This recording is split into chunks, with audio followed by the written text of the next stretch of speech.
April 20th, 1945. Rokus Misch, 27 years old, stood at his post in the corridor of the Führerbunker, 8.5 meters beneath the Reich Chancellery garden. The concrete walls around him were 4 meters thick, but he could feel the vibrations through his boots. Soviet artillery, somewhere to the east, was finding its range. It was Hitler's 56th birthday. Above ground, in what remained of Berlin's government quarter, a small ceremony had taken place that morning. It would be the last time Hitler ever saw daylight. Misch had watched him emerge from the bunker entrance, blinking in the pale spring sun, to inspect a line of Hitler youth boys who'd been brought to receive medals. The Führer's left hand trembled as he pinned decorations on children, some no older than 12, then retreated back underground. Now, as afternoon faded to evening, Misch listened to the rhythm of distant explosions. He'd been Hitler's bodyguard and telephone operator since 1940. He knew the sound of artillery.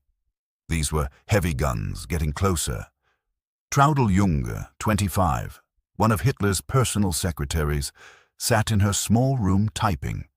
The bunker complex housed between 300 and 500 people now, crammed into spaces designed for far fewer.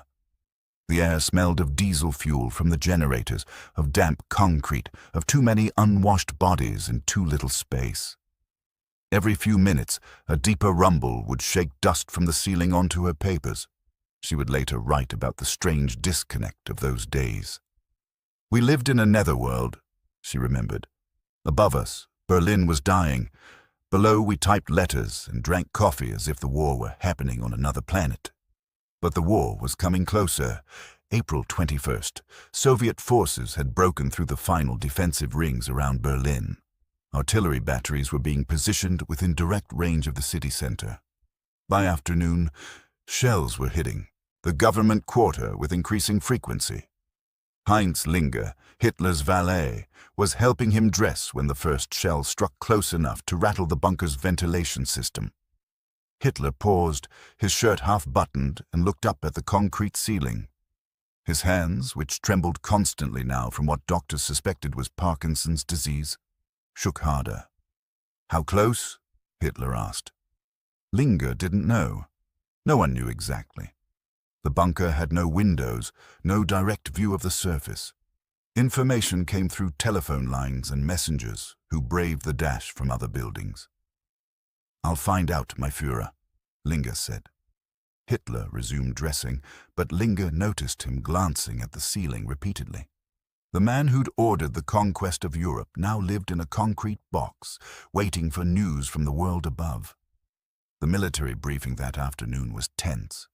Officers crowded into the small conference room in the upper bunker, the Führerbunker, where Hitler held his daily situation conferences.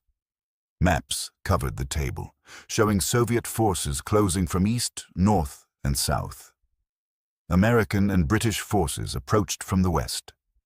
Gerhard Bolt, a Wehrmacht officer, stood against the wall taking notes. He would later describe the scene. Hitler hunched over the maps, his reading glasses sliding down his nose, one hand pressed flat on the table to stop its shaking. Outside the room, the muffled crump of artillery fire provided constant background noise. Hitler asked about relief forces. When were they coming? Which units were moving to break the Soviet encirclement? The answers were evasive. Units that existed on paper had melted away. Divisions were reduced to battalion strength. The relief wasn't coming. Hitler's voice remained quiet, but Bolt noticed the trembling in his hand had spread to his entire arm. April 22nd. The day everything broke. The morning briefing began normally, if anything in the bunker could be called normal. Then, Hitler received word that SS General Felix Steiner's attack, which was supposed to break the Soviet ring north of Berlin, had not taken place. Steiner's forces were too weak. The attack was impossible. What happened next was witnessed by more than 20 people crowded into the conference room. Hitler exploded. Officers who'd served with him for years had seen him rage before. But this was different. This wasn't calculated fury for effect. this was something breaking. "Everyone has lied to me," Hitler screamed. His face turned crimson. Spit flew from his mouth. "Everyone has betrayed me. There is no loyalty, no honor. The entire Wehrmacht has lied from the start." He threw his pencil across the room. His whole body shook. Officers pressed against the walls. Silent. "The war is lost," Hitler shouted. The words hung in the stale air. He'd never said it before, not like this. "But if you think I will leave Berlin, you are mistaken. I will stay here. I will defend the city. And when the end comes, I will shoot myself." The room was silent except for Hitler's ragged breathing and the distant thunder of artillery. Traudl Junge, summoned to take dictation afterward, found him slumped in a chair, suddenly calm. "It's over," he told her quietly. "I will stay in Berlin. I will fall here. You should go. Try to get out while you can." She didn't go. None of them did. Not yet. That evening, the bombardment intensified. Soviet artillery had moved closer. Now shells were hitting the Reich Chancellery building directly above the bunker. The impact sent shock waves through the concrete. Rokas Misch was at his telephone switchboard when a shell hit close enough to make the lights flicker. The explosion was so loud it hurt his ears even through 8 meters of earth and concrete. Dust rained from the ceiling. Someone down the corridor screamed. Misch picked up the phone to check the lines. Still working. He looked at Johannes Henschel, the electrician who maintained the bunker's systems. Henschel's face was pale. "The upper bunker took that one," Henschel said. "I should check the ceiling." He returned 20 minutes later. "Cracks," he reported to Misch. "Not serious yet, but they're getting through the building above us." The bunker had 2 levels. The upper level, the Führerbunker, housed kitchens, storage, and quarters for some staff. The lower level, the Führerbunker proper, was deeper, safer, but not invulnerable. If the Soviets brought up their heaviest guns, if they scored direct hits repeatedly on the same spot. No one wanted to finish that thought. April 23rd. The bombardment became constant. There was no longer day or night in any meaningful sense. The bunker's occupants lost track of time. Some tried to maintain routines. Hitler still held his military briefings, though they'd become surreal exercises in denial. Traudl Junge still typed letters. The kitchen staff still prepared meals, though supplies were running low, but the shelling never stopped. Every few minutes, sometimes every few seconds, the bunker shook. Dust fell continuously. The air grew thicker, despite the ventilation system working at full capacity.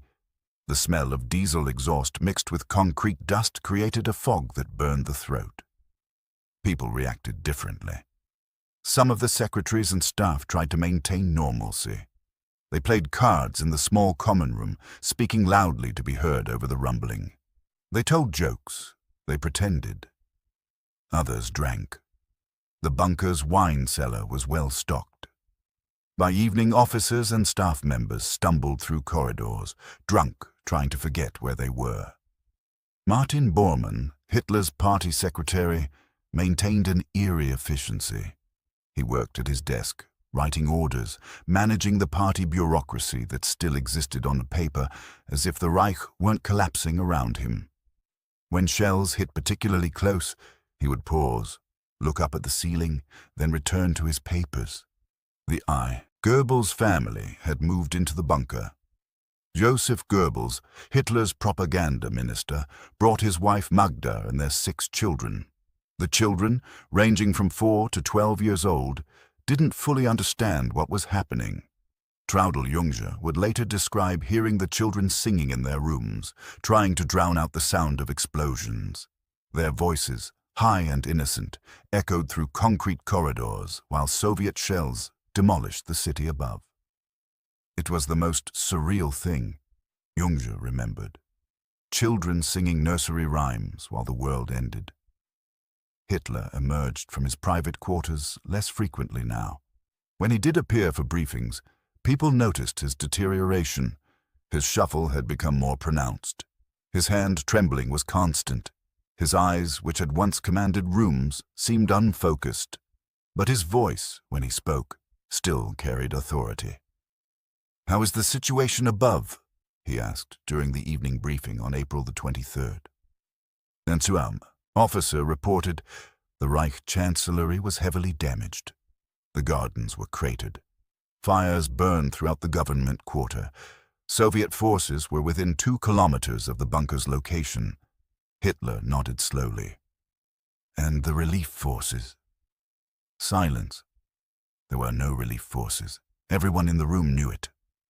"They will come," Hitler said quietly, more to himself than to the officers. "They must come." April 24th. A shell penetrated the upper bunker. Rokas Mish was in the corridor when it happened. The explosion was different from the others, sharper, closer. The lights went out completely for several seconds. When the emergency lighting kicked in, people were screaming. The shell had punched through the damaged Reich Chancellery building above and detonated in one of the upper bunker's storage rooms. No one was killed, but the message was clear. The bunker was no longer invulnerable. Johannes Henschel inspected the damage with a flashlight. The concrete ceiling of the upper bunker showed a crater where the shell had impacted. Cracks radiated outward. Water dripped from a broken pipe. "The lower bunker is still safe," Henschel reported to anyone who would listen. "The Führer's quarters are still safe." But his voice lacked conviction. That night the atmosphere in the bunker changed. The pretense of normalcy cracked. People spoke in hushed voices, when they spoke at all. The card games stopped. Even the drinking seemed more desperate than escapist. Mish sat at his switchboard, monitoring phone lines that connected to fewer and fewer locations. Parts of Berlin were simply gone, their telephone exchanges destroyed. The world was shrinking. Eva Braun, Hitler's companion, remained oddly cheerful. She moved through the bunker in her best dresses, her hair carefully styled, as if attending a social event. She organized small gatherings in her room, serving wine and playing music on a gramophone. Traudl Jünger attended one of these gatherings. "Eva acted as if we were at a party," Jünger would recall. "She laughed and made small talk while the walls shook. I think she decided how this would end, and she'd made peace with it." April 25th. Soviet and American forces met at the Elbe River, cutting Germany in half. In the bunker, no one knew. Communications were breaking down. The bombardment reached new intensity. Soviet artillery had moved to point-blank range. Heavy guns fired directly into the government quarter. The impacts came so frequently they blended into continuous thunder. Heinz Linger helped Hitler through his daily routine. Shaving, dressing, the pretense of normalcy. Hitler's hands shook so badly now that Linger had to help him button his uniform jacket. "What time is it?" Hitler asked. Linger told him. Hitler nodded but seemed confused. Time had lost meaning in the bunker. There were no windows, no natural light, just the yellow glow of electric bulbs and the endless shaking. "Is it day or night?" Hitler asked. "Day, my Führer. Early afternoon." Hitler looked at the concrete ceiling. "It sounds the same." The military briefings had become exercises in fantasy. Officers reported on the movements of armies that no longer existed. Hitler issued orders to units that had been destroyed days ago. Maps showed positions that bore no relationship to reality, but everyone played along. What else could they do? Gerhard Bolt watched Hitler trace lines on the map with a trembling finger, describing counterattacks that would never happen, relief forces that would never arrive. The other officers nodded and took notes. Outside the room, another shell hit close enough to make the light fixtures sway. April 26th. Food supplies were running low. The kitchen staff began rationing. Meals became smaller, simpler. Rokas Mish ate his lunch at his post, a thin soup and a piece of black bread. The bread was stale, possibly moldy. He ate it anyway. Above him, the bombardment continued without pause. A messenger arrived from one of the outer defense positions, his uniform torn and bloody. He'd run through streets under direct fire to reach the Reich Chancellery. His message: Soviet forces were 3 blocks away. They'd be at the bunker's entrance within hours, perhaps less. Hitler received the news calmly. "Then we will defend," he said simply. But defend with what? The SS guards around the bunker numbered fewer than 50 men. They had small arms, some machine guns, a few Panzerfaust anti-tank weapons. Outside, 3 Soviet armies were converging on the government quarter. That evening, Hitler dictated a message to be sent to remaining German forces. "Hold your positions. Fight to the last man." Relief is coming. Traudl Junge typed the words, her fingers mechanical on the keys. She no longer believed anything in the messages she typed. She wondered if Hitler believed them either. April 27th. The Soviets began their final assault on the government quarter. The bombardment shifted. Instead of random shelling, the fire became concentrated, systematic.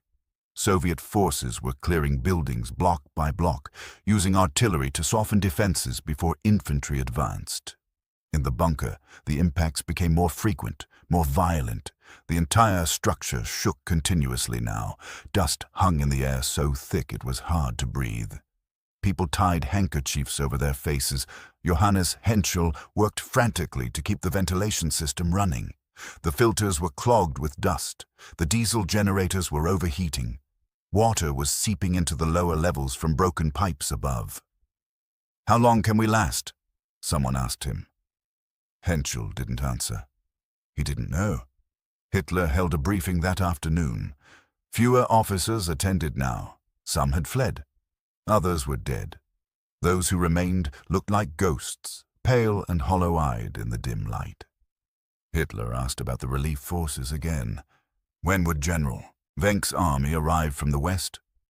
When would they break through? An officer, braver or more foolish than the others, told the truth. "My Führer, General Wenck's forces are engaged with the Americans. They cannot reach Berlin." Hitler stared at the map. His hand, resting on the table, trembled so violently it made the papers shake. For a long moment, he said nothing. Then, quietly, "I see." That was all. He dismissed the briefing and shuffled back to his private quarters. Heinz Linger found him an hour later, sitting on the sofa in his small living room.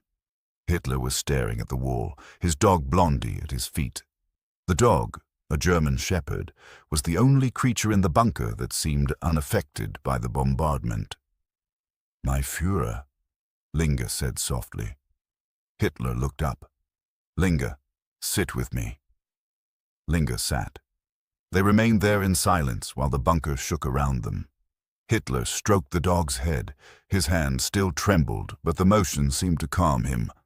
"It will be over, soon," Hitler said finally. "One way or another." April 28th. Soviet infantry reached the Reich Chancellery building. The sound changed. Along with the artillery, there was now rifle fire, machine gun bursts, the sharp crack of Panzerfausts.